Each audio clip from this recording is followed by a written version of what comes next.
Justification. ஆமென். நான் ரட்சிக்கப்பட்டேன், கர்த்தருடைய பார்வையில் யாரா இருக்கிறேன்? தேவனுக்கு முன்பாக நிற்கக்கூடிய திராணி உள்ளவர்களாய் கர்த்தர் உங்களை மாற்றுகிறார்.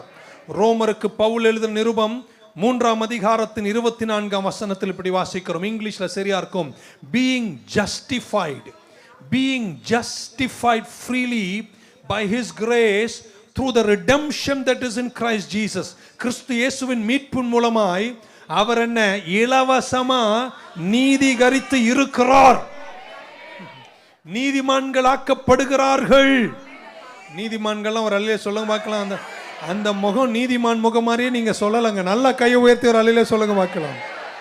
2:16 கலாத்தியரின் புஸ்தகத்தில் இப்படி சொல்றாரு. knowing that a man is not justified by the works of the law. நியாயப்பிரமாணத்தின் செயல்களால் ஒரு மனிதன் நீதிகரிக்கப்படுவதில்லை. but by faith in Jesus Christ. இயேசு கிறிஸ்துவை விசுவாசிப்பதனால் ஒருவன் நீதிமானாய் மாற்றப்படுகிறார். அவர் விசுவாசிக்கிறேன் சொல்றவங்க எல்லாம் கை உயர்த்தி ஆமென் சொல்ல மாட்டீங்களா? நீங்கள் நீதிமான்களாய் இருக்கிறீர்கள். even we have believed in Christ Jesus that we might be justified by faith in Christ and not by the works of the law, for the works of the law no flesh shall be justified. புரிஞ்சிருக்கும். நான் படிக்க திரும்ப சொல்ல வேண்டிய அவசியம் இல்ல. Justified என்ற வார்த்தையினுடைய ரூட் வேர்டு என்ன தெரியுமாங்க? ஜஸ்டிஸ். பக்க சொல்லுங்க, நான் பரலோகம் போறேன் அப்படின்னு. ஏதோ பாவம் பொழிச்சு போனோன்னெல்லாம் உன்னை விடலையா?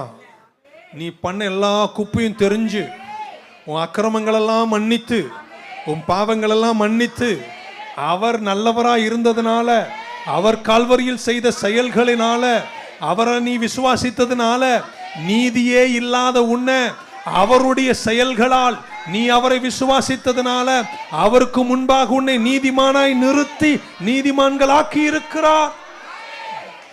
சொல்ல மாட்டீங்களாங்க? ஆமென். சோ இது நீதி. ஆமென். அவர் எனக்கு முழு விலக்கரையத்தையும் கொடுத்து, என்னுடைய அக்கிரமங்கள் எல்லாம் மன்னித்து, என் தண்டனைக்கு வேண்டிய விலக்கரையத்தெல்லாம் அவர் கொடுத்துட்டு என்னை பரலோகம் அனுப்பும் போது தப்பிச்சு போக விடல, பரிதாபப்பட்டு விடல, நீதியோடு சென்டென்ஸ் பண்ணியிருக்கிறார். அப்படின்னா சட்டப்பூர்வமா என்னை பரலோகத்துக்கு கொண்டு போறார்.